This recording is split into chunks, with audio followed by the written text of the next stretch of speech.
Let's continue with exercise 1.2 question number 3। I hope आपने try किया होगा।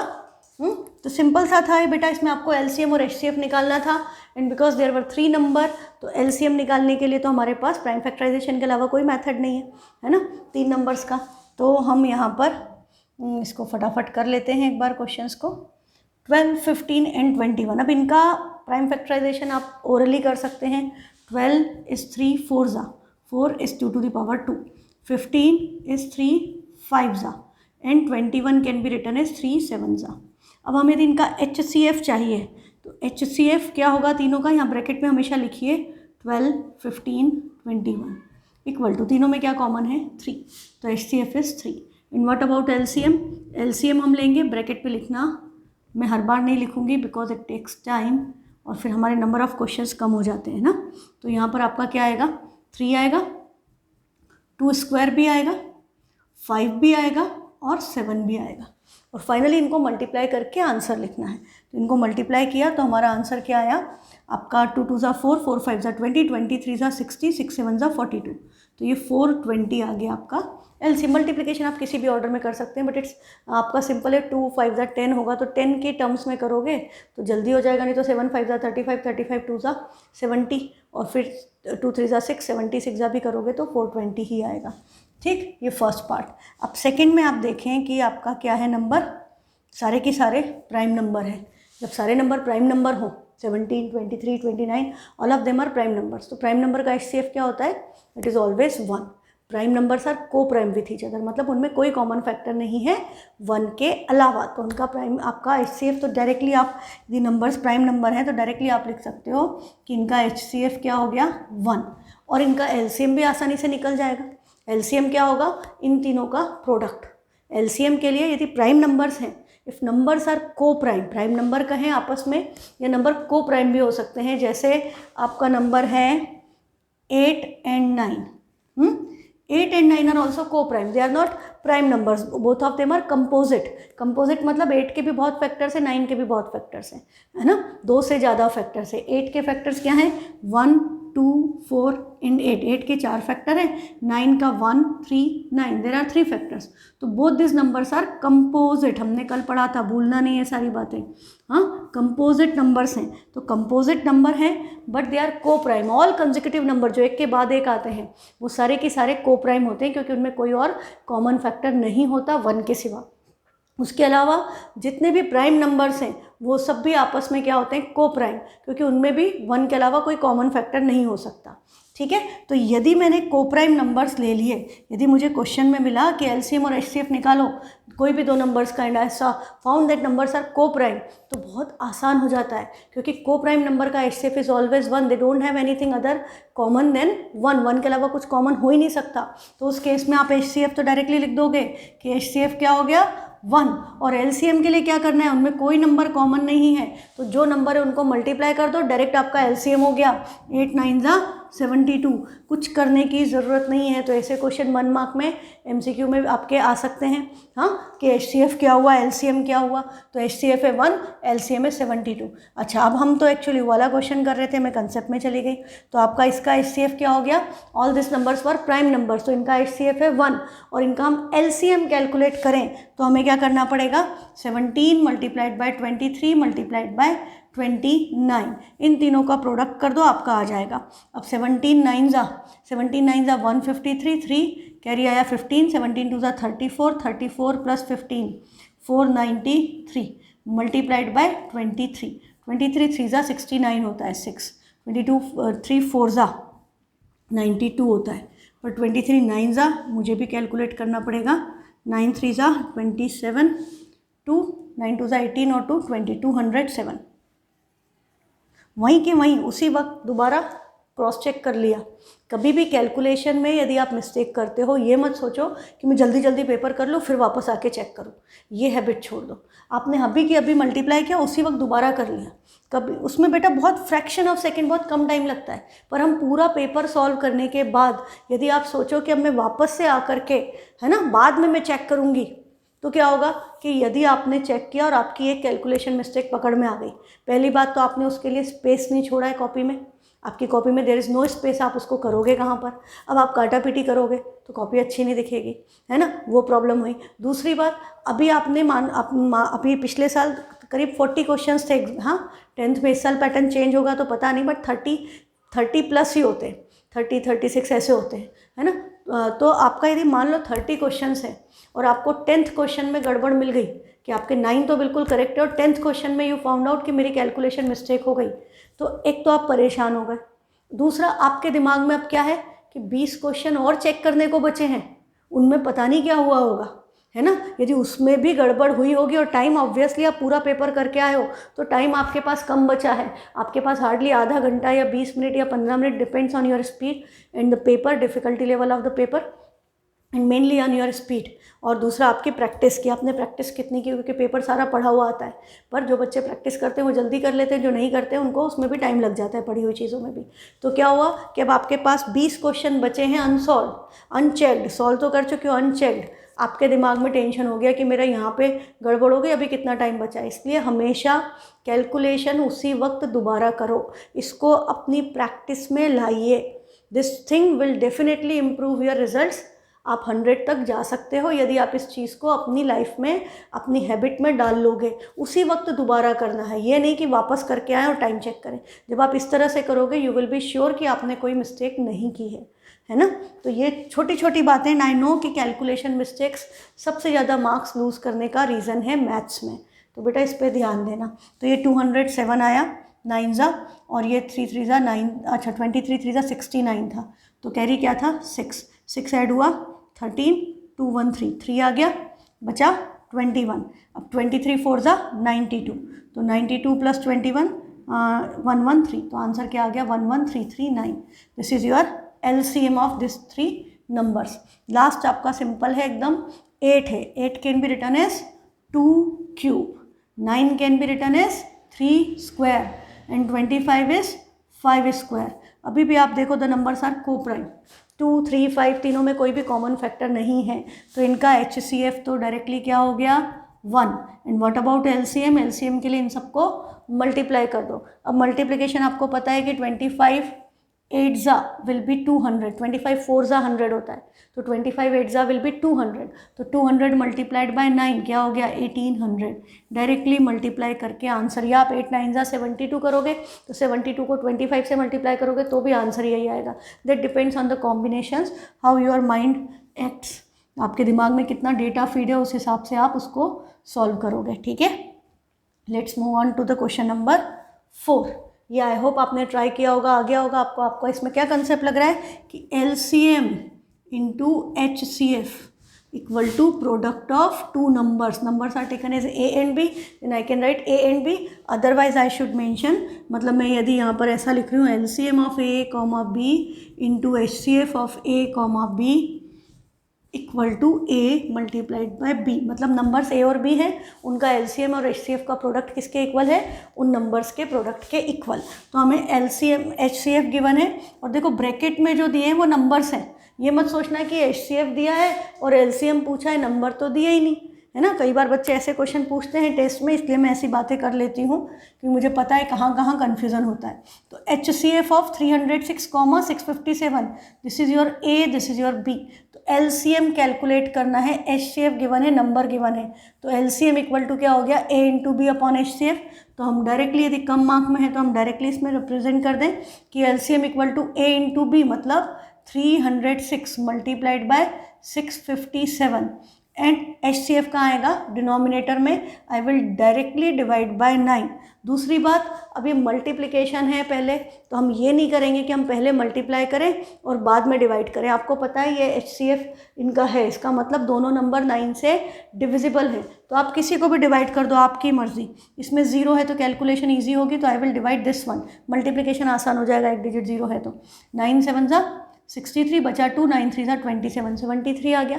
अब हमें क्या करना है, 306 को मल्टीप्लाई करना है 73 से, तो हमारा 3 6 ज़ा 18, सीधे 0 था इसलिए 1 आ गया, 3 3 ज़ा 9 क्रॉस 7 6 ज़ा 42, 0 था इसलिए ये आ गया, और 7 3 ज़ा 21, तो आंसर क्या आ गया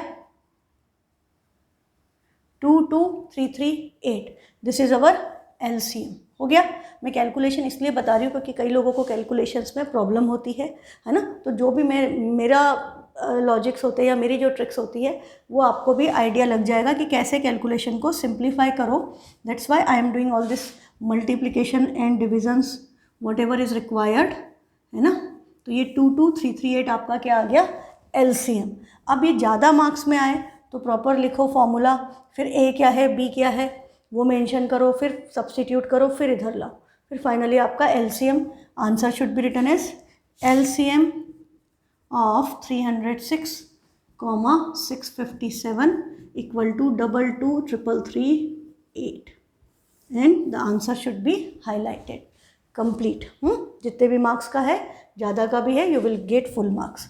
Next question, the concept we have studied yesterday, क्या check whether 6 to the power n can end with digit 0 for any natural number n। मैंने आपको कल सॉल्यूशन भी भेजा था, हाँ। तो I hope this concept is clear to you. 6 to the power n 0 में एंड होने के लिए क्या होना चाहिए, इसका प्राइम फैक्टराइजेशन करेंगे तो इसके प्राइम फैक्टर्स क्या हैं, 2 and 3। And for any number to end with digit 0, to end with digit 0, इसका मतलब उसके वंस प्लेस पे 0 आए, its prime factorization must contain, its prime factorization क्या होना चाहिए, 2 और 5, मस्ट कंटेन 2 and 5 बोथ। उसके प्राइम फैक्टर्स में 2 और 5 दोनों होना चाहिए। इसका क्या मतलब, 2 5 10, मतलब आपको एक बात पता चल गई कि नंबर में यदि ऑलरेडी 0 होगा तभी वो 0 में एंड होगा, अदरवाइज नहीं होगा। तुम्हें याद होगा 10 का स्क्वायर करें, 10 है, 10 का स्क्वायर करोगे 100 आएगा, 10 का क्यूब करोगे 1000 आएगा। Number of zeros keeps on increasing, है ना, जितनी पावर करते जाओ। आपका सिंपल कंसेप्ट है, नंबर में 0 वंस प्लेस पे तभी आएगा जब उसमें ऑलरेडी 0 हो, 5 तभी आएगा जब उसमें ऑलरेडी 5 हो, अदरवाइज नहीं आएगा वंस प्लेस पे। तो हमने अब इसके बाद हमें किस चीज़ का जिक्र करना है, we need to mention by fundamental theorem of arithmetic के जो प्राइम फैक्टराइजेशन हमने किया है ये यूनिक है, ये चेंज नहीं हो सकता कि 5 कहीं से आ जाए। उसके लिए हमें क्या लिखना पड़ेगा, bye fundamental theorem of arithmetic, ये लिखना ज़रूरी है बेटा। बाय फंडामेंटल, मेंटल का एन एच जैसा हो गया, बाय फंडामेंटल, मेरी राइटिंग थोड़ी ख़राब है, पता चल ही गया होगा तुम लोगों को। और दूसरा रीज़न उसका बड़ा क्या है कि मुझे लगता है जल्दी जल्दी लिख दो, by fundamental theorem of arithmetic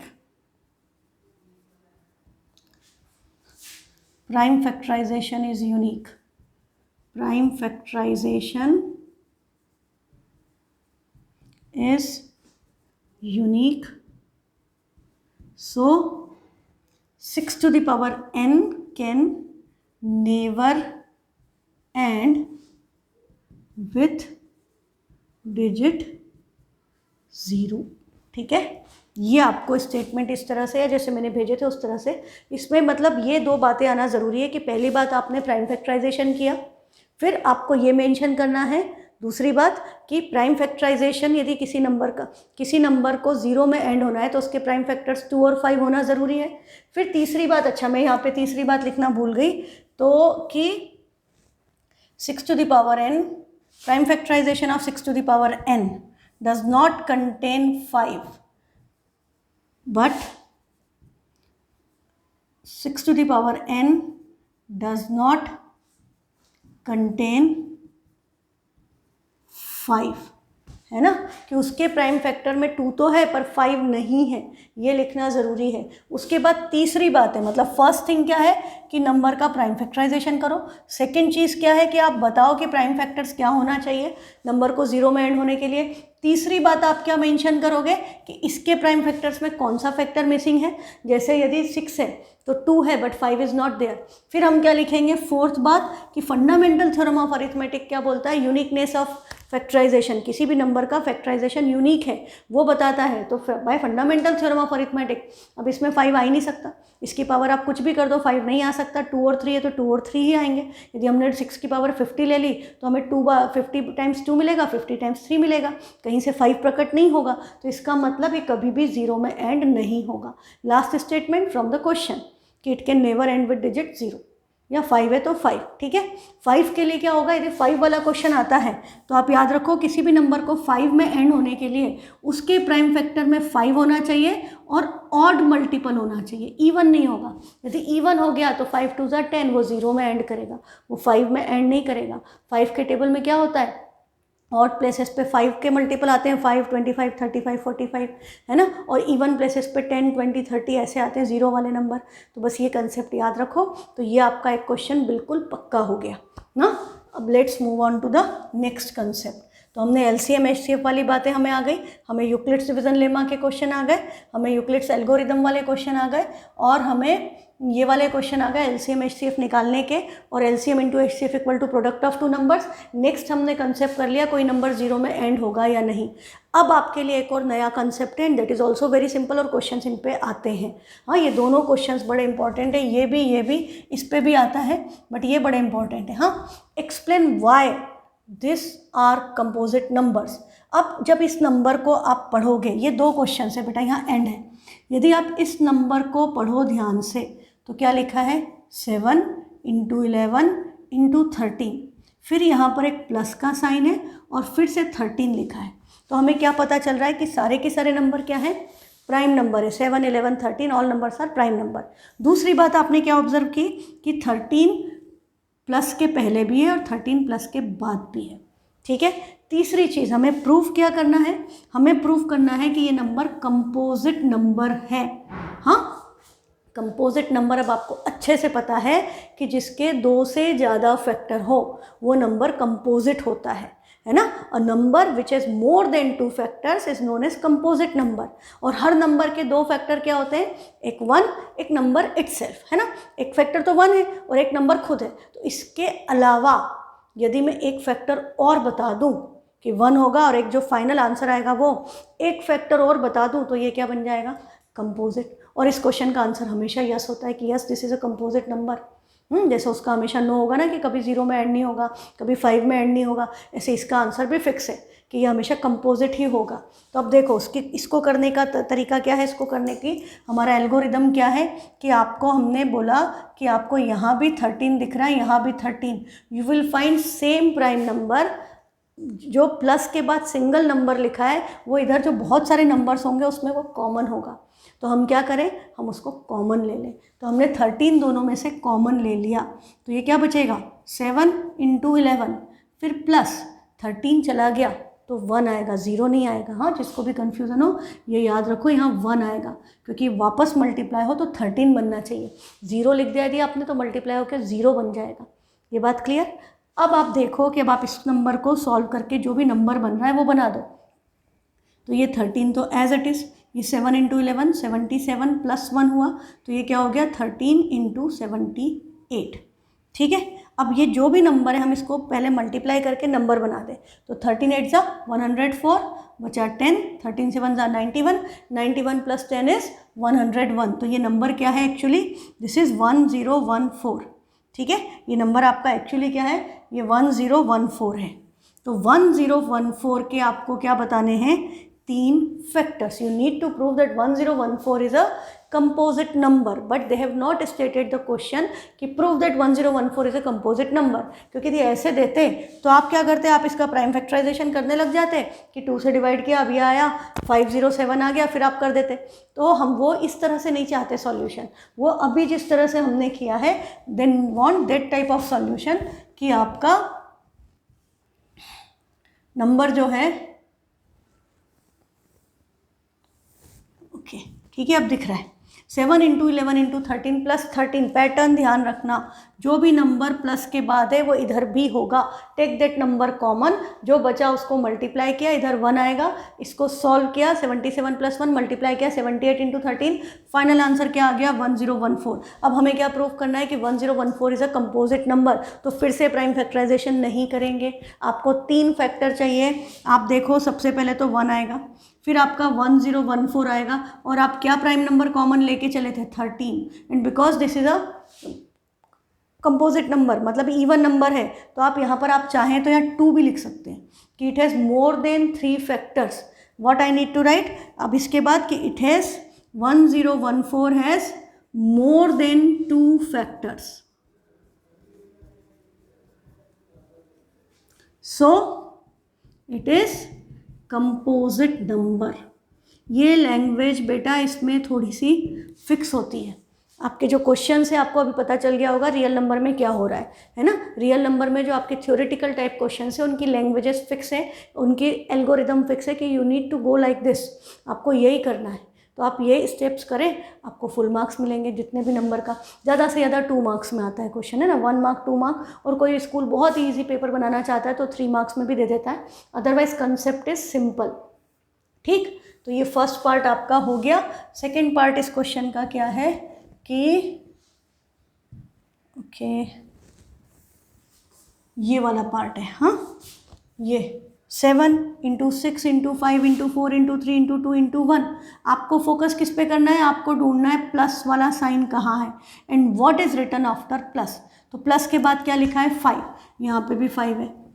तो हम डायरेक्टली क्या करेंगे, एक बार आप क्वेश्चन लिख लो कि क्वेश्चन क्या है, 7 इंटू 6 इंटू 5 4 3 2 1, सारे नंबर लिखे हैं प्लस 5, तो what we will do, we will just take this 5 common, जो नंबर कॉमन है प्लस के बाद लिखा है वो इधर भी होगा, उसको कॉमन ले लो, तो अब क्या बचा 7 6 4 3 2, 1 लिखने की कोई ज़रूरत है नहीं है, यहाँ पर ये वाला 1 लिखना ज़रूरी है +1।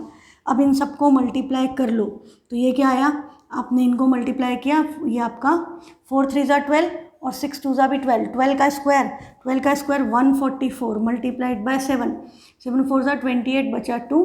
अब ये मैं 7 इंटू 4 करूँ, इसके बजाय मैं 14 7 ज़ा कर दूँ, आंसर सेम आता है ना, आंसर सेम आता है, मैं 14 7 ज़ा कर दूँ तो भी वही आएगा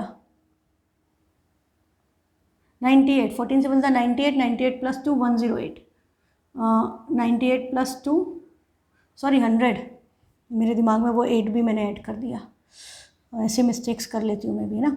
7 4 ज़ा 28, कैरी आया 2, 14 7 ज़ा 98, 98 प्लस 2 100, तो ये वैल्यू क्या आई 1008, और ये +1, तो ये नंबर क्या बन गया 5 मल्टीप्लाइड बाय 1009। अब 5 का इससे मल्टीप्लिकेशन 5 9 ज़ा 45 0 5, तो नंबर क्या आ गया 5045।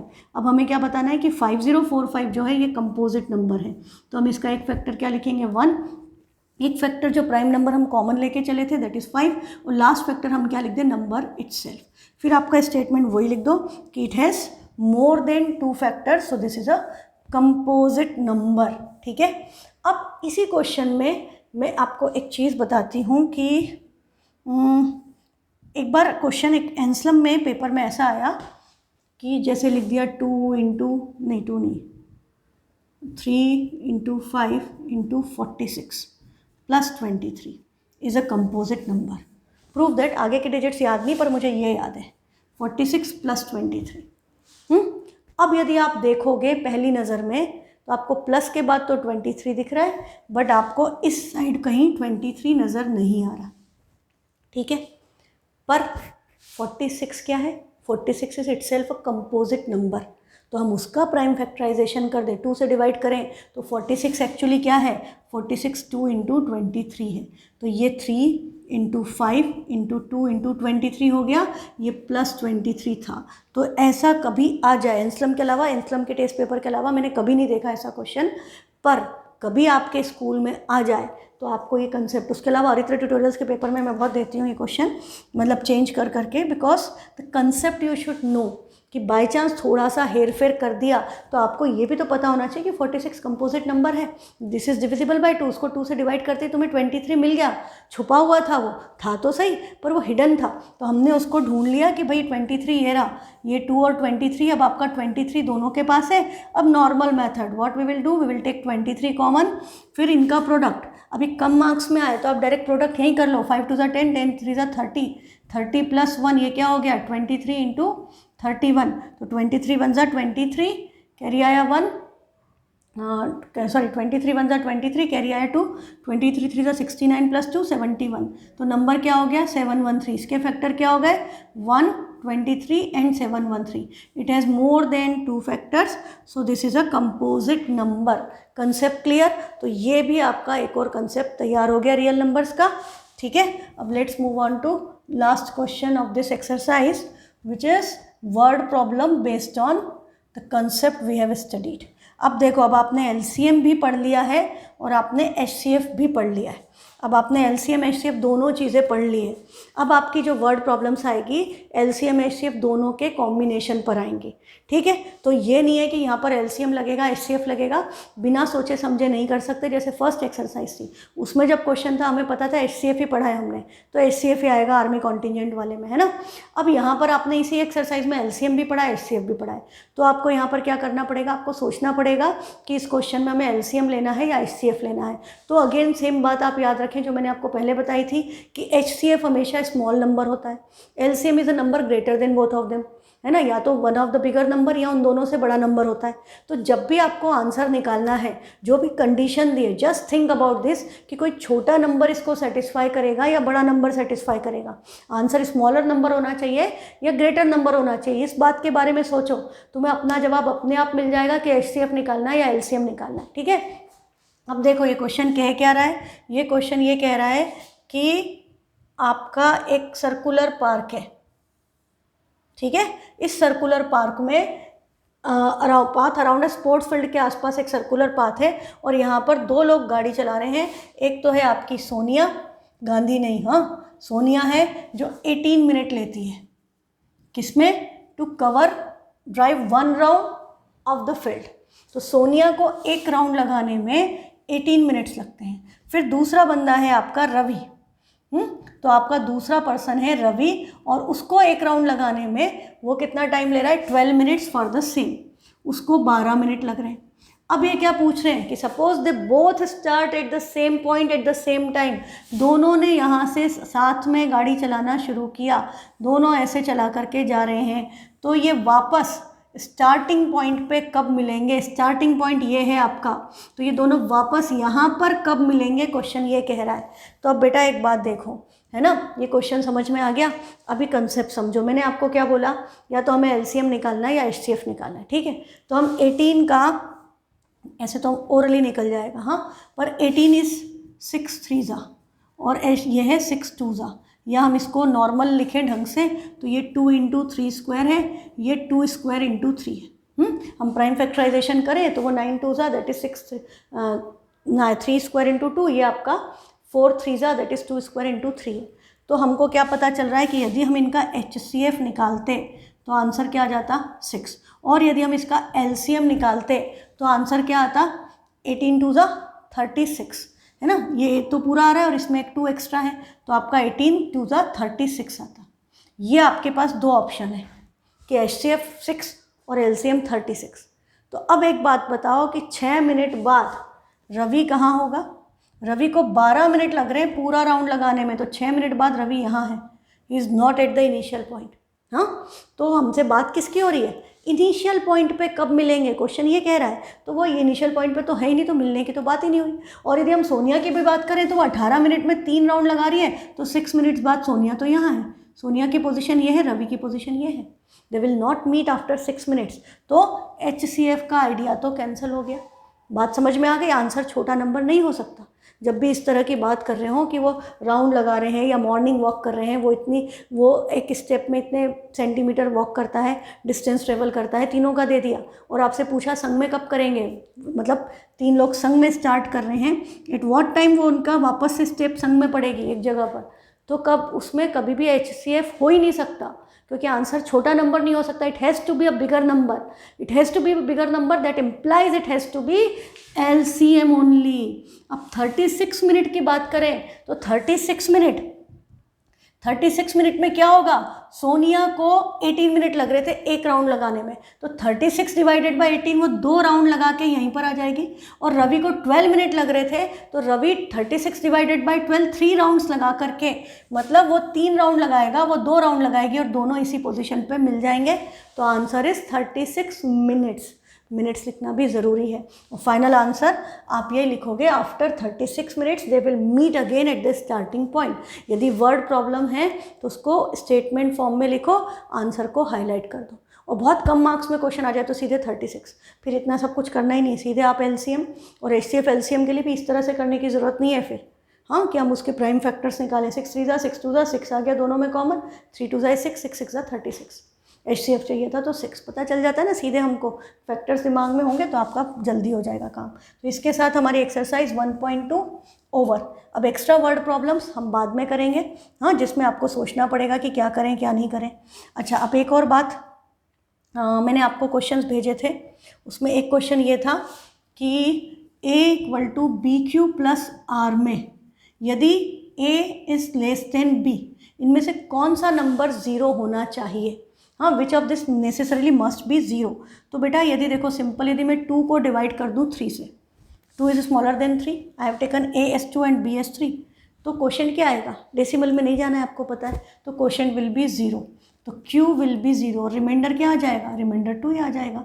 ये बात याद रखो. तो इस केस में जब A is less than B, quotient will be definitely 0, और रिमाइंडर किसके इक्वल होगा, रिमाइंडर आपका A के इक्वल होगा.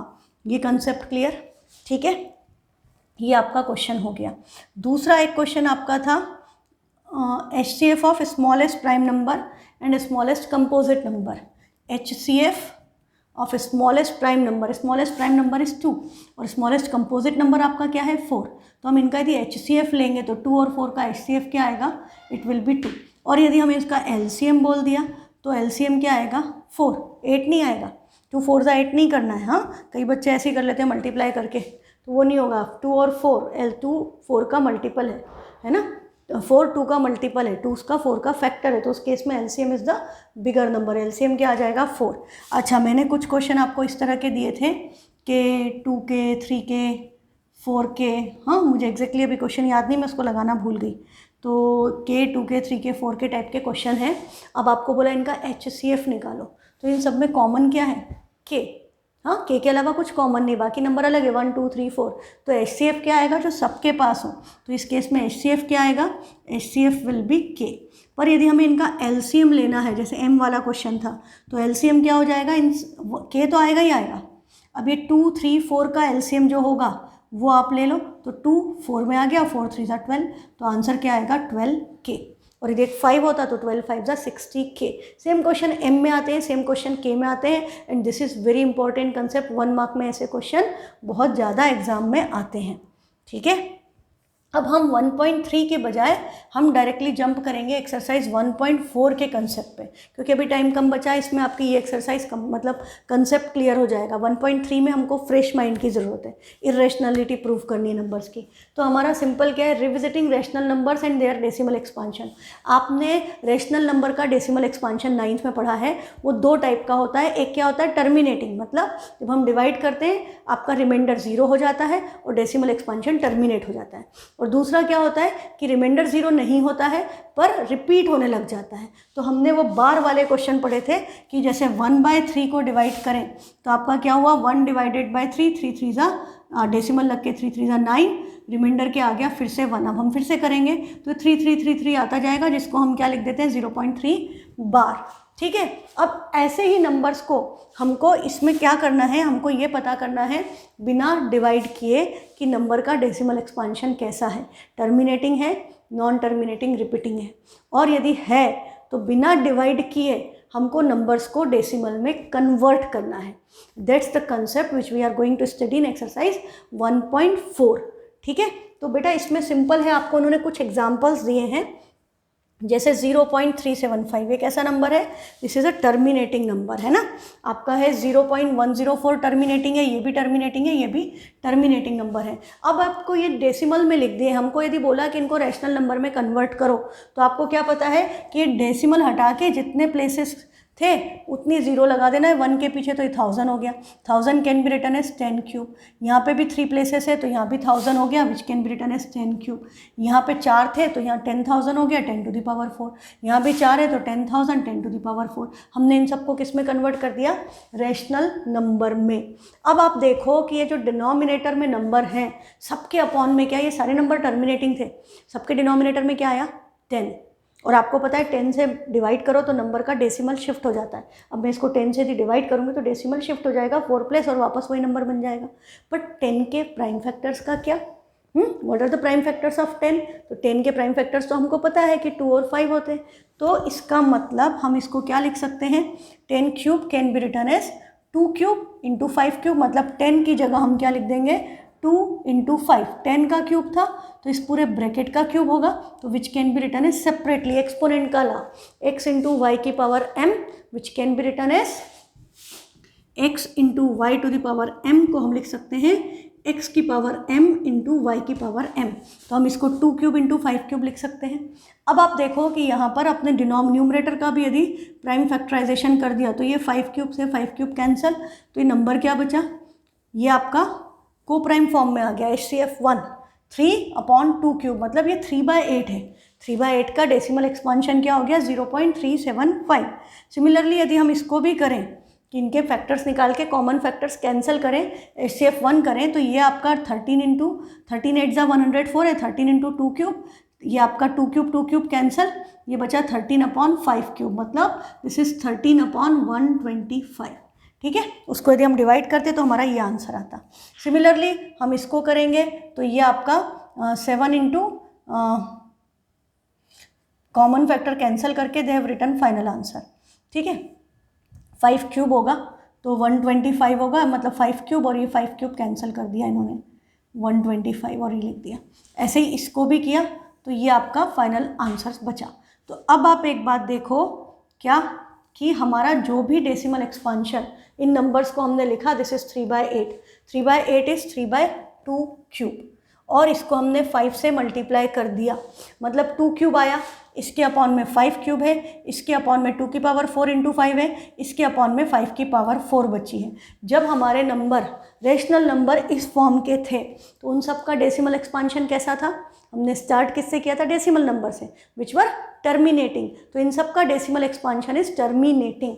मतलब क्या पता चला कि यदि किसी नंबर के डिनोमिनेटर में, किसी नंबर के डिनोमिनेटर में ओनली 2 हो, ओनली 5 हो, या 2 और 5 दोनों हो, तो उसका decimal expansion is always terminating. किसी भी नंबर के डिनोमिनेटर में यदि ओनली 2 है, ओनली 5 है, या 2 और 5 दोनों हैं, तो उसका डेसिमल एक्सपांशन कैसा होगा? टर्मिनेटिंग।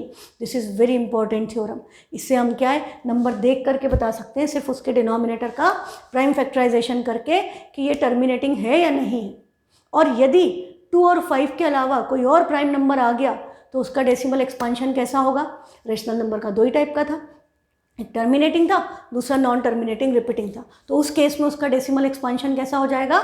नॉन टर्मिनेटिंग रिपीटिंग या नॉन टर्मिनेटिंग रेकरिंग। मतलब 2 और 5, इसके अलावा कोई और प्राइम नंबर आ गया, 3 आ गया, 7 आ गया, 13, 11, any prime number other than 2 and 5, तो उसका decimal expansion will be non terminating repeating और recurring. Non terminating non repeating नहीं हो सकता, क्यों? क्योंकि वो तो इरेशनल नंबर है और ये तो p/q के फॉर्म में है, means that is a rational number. Fine, तो ये कंसेप्ट बड़ा इंपॉर्टेंट है और इस पे बहुत सारे क्वेश्चन आपके एग्जाम में आते हैं। अब इसको इसमें कन्वर्ट करने का तरीका, अब देखो इस पे क्वेश्चन क्या क्या बनते हैं, मैं आपको एक बार फटाफट इसी पे बता देती हूँ कि हमारा इसमें क्वेश्चन बनता है। पहली बात, जैसे अब ये है 3/2 क्यूब, तो 3/2 क्यूब आपसे पूछेगा after how many decimal places इसका डेसिमल एक्सपांशन विल टर्मिनेट। तो आपको क्या करना है, 2 और 5, पहली बात तो 2 है, 5 नहीं है, तो हम क्या करेंगे, मतलब हमको देख के पता चल गया जिसकी भी पावर ज़्यादा हो, 2 और 5 में से जिसकी पावर ज़्यादा हो उतने प्लेस के बाद टर्मिनेट होगा। तो बिना सॉल्व किए I can say it will terminate after 3 place, क्योंकि 5 तो है ही नहीं, सॉरी 5 तो है ही नहीं। तो अब हमको क्या करना है, हमको इसको बिना डिवाइड किए, फिर दूसरा क्वेश्चन आता है विदाउट एक्चुअल डिवीजन, इसका डेसिमल एक्सपांशन कर दो, इसको डेसिमल में कन्वर्ट कर दो, convert following rational number into decimal, बिना डिवाइड किए। तो डिवाइड करने का मना किया, मल्टीप्लिकेशन मना नहीं किया, ठीक है, डिवीजन मना है, मल्टीप्लिकेशन मना नहीं है। तो हम क्या करें, हमको पता है कि हमको इसको 10 में कन्वर्ट करना है, denominator should be 10 and 10 is made up of 2 and 5, we have 2, what is missing 5, 5 कम है। कितने 5 कम है, जितने 2 है उतने 5 चाहिए ताकि उतने ही 10 बन पाएँ। हाँ, तो हम क्या करेंगे, हम इसको 5 क्यूब से मल्टीप्लाई और डिवाइड कर दें। मल्टीप्लाई और डिवाइड मतलब हम इसको वापस कैंसिल कर दें, तो हमने 1 से मल्टीप्लाई किया, 1 इज़ मल्टीप्लिकेटिव आइडेंटिटी, 1 से मल्टीप्लाई करने पे नंबर बदलता नहीं, आपको छोटी क्लास से पता है ना।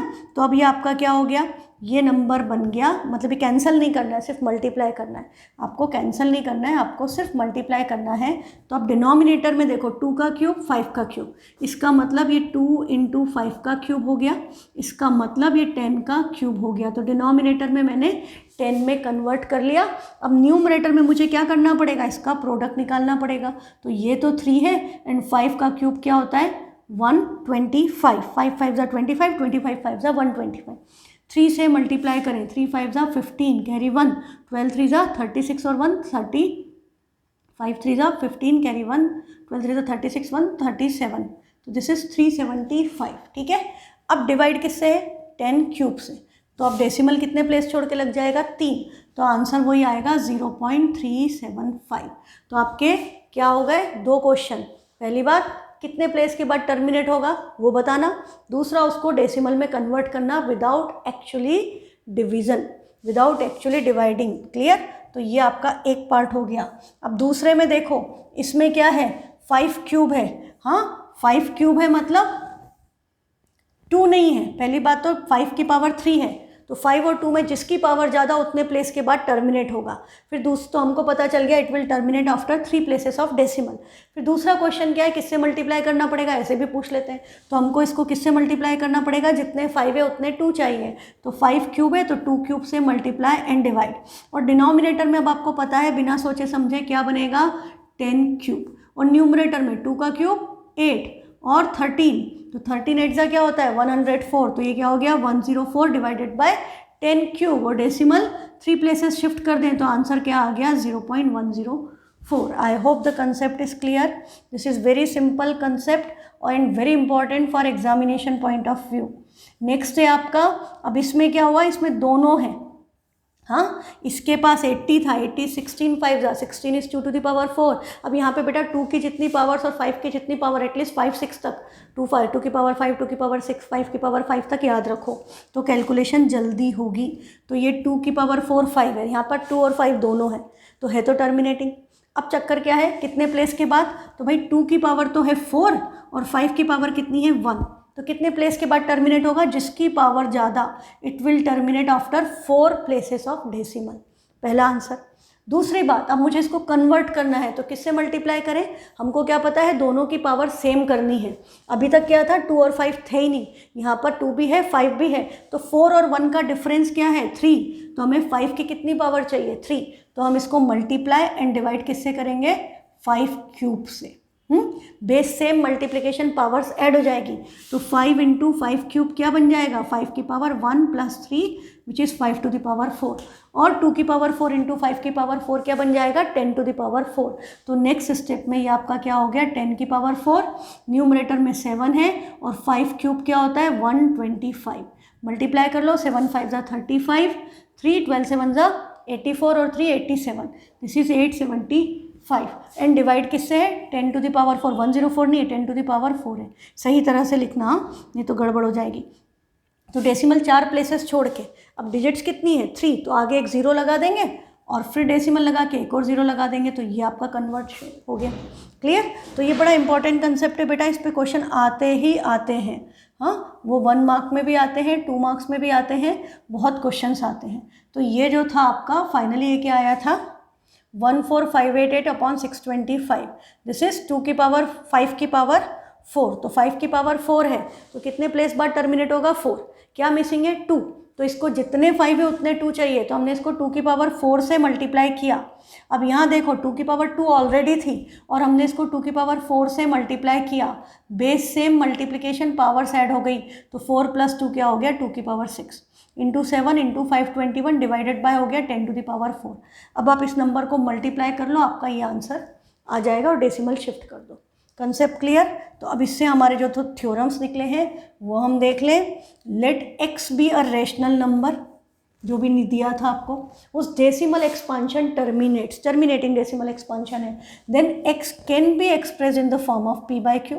यदि टर्मिनेट हो रहा है तो हम उसको p बाई क्यू के फॉर्म में लिख सकते हैं, जबकि p और q क्या है को प्राइम। सबसे फर्स्ट कंडीशन क्या है, p एंड q को प्राइम होना चाहिए, कोई कॉमन फैक्टर नहीं होना चाहिए। And the prime factorization of q is of the form 2 to the power n 5 to the power m। हम इसको ऐसे लिखते हैं 2 की पावर n 5 की पावर m, इस फॉर्म का होना चाहिए। अब कई बार आपसे 2 और 5 की पावर n और m पूछ लेते हैं, what is the value of n and m। हाँ, तो 2 to the power n 5 to the power m होना चाहिए, where n and m are non negative integers. What does non negative integer signify? Non negative integer मतलब zero भी जुड़ा हुआ है, positive नहीं बोला है, पॉजिटिव इंटीजर्स में ज़ीरो नहीं आता है। नॉन नेगेटिव मतलब इंक्लूडिंग ज़ीरो, ज़ीरो से शुरू करना है। हाँ, पॉजिटिव इंटीजर्स बोलता है तो 1 से शुरू होता है, ज़ीरो ना पॉजिटिव में आता है ना नेगेटिव में। जब पॉजिटिव इंटीजर्स बोला है मतलब नेचुरल नंबर्स, और जब आपको नॉन नेगेटिव इंटीजर्स बोला है मतलब होल नंबर्स। ये बात भी यदि आप मैथ्स लोगे थे 11th में तो आपको शुरू में यही पढ़ाई जाएगी। ये चीज़ें सब काम आएंगी। तो नॉन नेगेटिव मतलब whole numbers, that is starting from zero. तो n और m की वैल्यू ज़ीरो भी हो सकती है, ये बात पता चल गई। ये आपको इनफैक्ट यहाँ भी पता चल गई थी। यहाँ पर जब आपका ये जो था 2 था, 5 था ही नहीं, मतलब n 3 था, m 0 था, इसमें 5 था, 2 नहीं था, है ना। तो ये हमको पता है कि वो ज़ीरो हो सकता है पर वो नेगेटिव नहीं हो सकता, नॉन नेगेटिव है। तो ये 2 की पावर n 5 की पावर m के फॉर्म का यदि उसका प्राइम फैक्टराइजेशन है तो x रेशनल नंबर होगा जिसका डेसिमल एक्सपांशन टर्मिनेट होता है, तो हम x को p बाई क्यू के फॉर्म में लिख सकते हैं, जबकि p और q को प्राइम है, और q का प्राइम फैक्टराइजेशन क्या होगा 2 की पावर n 5 की पावर m के फॉर्म का होगा। इसी का कन्वर्स टाइप उन्होंने क्या लिखा है, लेट p एंड q भी p बाई क्यू यदि रेशनल नंबर है, वहाँ x रेशनल नंबर था, यहाँ x equal to p by Q rational number है, कि उसका प्राइम फैक्टराइजेशन जो q का डिनोमिनेटर का 2 की पावर n 5 की पावर m के फॉर्म में हो, where n and m are non negative integer मतलब वही whole number, then x has a decimal expansion which terminates. मतलब यदि डिनोमिनेटर का प्राइम फैक्टराइजेशन 2 और 5 के फॉर्म में है तो उसका डेसिमल एक्सपांशन टर्मिनेटिंग होगा। ये थ्योरम ये कह रहा है। और ये थ्योरम क्या कह रहा था कि यदि टर्मिनेटिंग है तो उसका डिनोमिनेटर का प्राइम फैक्टराइजेशन 2 और 5 की पावर में होगा, 2 या 5, ठीक है। तो दोनों चीज़ें सेम है, वहाँ पे बस ये है कि रेशनल नंबर है, टर्मिनेटिंग है, तो डिनोमिनेटर 2 और 5 की पावर 2 इंटू 5 के फॉर्म में होगा। और ये कह रहा है कि यदि रेशनल नंबर है जो टर्मिनेटिंग है, यदि रेशनल नंबर है जिसका प्राइम फैक्टराइजेशन डिनोमिनेटर का 2 और 5 के टर्म में है तो वो टर्मिनेटिंग होगा, ठीक है। दोनों बात एक दूसरे की कन्वर्स टाइप है। अब इस पे बेस्ड आपकी है next exercise which is this. तो देखो अब ये आपके लिए आज होमवर्क है। Without actually performing the long division, state whether the following rational numbers will have a terminating decimal expansion और अ नॉन टर्मिनेटिंग। बिना सॉल्व किए बताओ कि टर्मिनेटिंग है या नहीं है। तो ये 3125 क्या होता है 5 की पावर 4, तो ओनली 5 है terminating. 8 can be written as 2 cube, तो ये भी क्या हो गया टर्मिनेटिंग। 455 5 से डिवाइड करोगे तो 5 9 और 5 1 13 7 तो ये क्या हो गया नॉन टर्मिनेटिंग। 1600 मतलब 2 की पावर 4 और 2 0 है मतलब तो 0 ये, तो ये क्या हो गया टर्मिनेटिंग। फिर आपका ये 343 7 क्यूब, तो ये क्या हो गया नॉन टर्मिनेटिंग। यहाँ 2 और 5 दिख ही रहा है तो दिस इज टर्मिनेटिंग। यहाँ 2 5 के अलावा 7 आ गया तो ये क्या हो गया नॉन टर्मिनेटिंग। इसकी बात कल करेंगे, आप इसको करके देखना, this is homework for you. हाँ, आगे का पार्ट सॉल्व करना। 50 can be written as 5 square into 2 terminating. 210 7 से दोनों कैंसिल हो रहे हैं, क्या बोला था को प्राइम, तो पहले कैंसिल करो तो ये क्या हो गया 30। अभी भी क्या हो गया एक 3 बच गया प्राइम नंबर में, 2 और 5 और 3, तो 2 5 के अलावा ये 3 है तो इसलिए ये भी क्या हो गया, नॉन टर्मिनेटिंग। अब आपके एक्सरसाइज का जो सेकेंड क्वेश्चन है वो ये कह रहा है कि write down the decimal expansion of those rational numbers in question 1 above which have terminating decimal expansion. Terminating किसका था, जिनके डिनोमिनेटर में ओनली 2 and 5 है। तो ये आपके लिए होमवर्क है। हाँ, और थर्ड क्वेश्चन बिल्कुल ही अलग है, सिंपल सा है। तो ये एक्सरसाइज कल हमारी आई थिंक 10 to 15 मिनट्स में हो जाएगी। Then we will continue with irrational numbers. तो आज मैं आपको गूगल फॉर्म नहीं भेज रही हूँ क्योंकि आपके पास ये एक्सरसाइज है सॉल्व करने के लिए। तो इसको सॉल्व करो, कल हम इसको डिस्कस करेंगे। और कल के जो गूगल फॉर्म थे उसके भी बाकी के आंसर्स हम कल की क्लास में डिस्कस कर लेंगे। तो होपफुली परसों आपका रियल नंबर्स फिनिश हो जाएगा NCERT से। Thank you.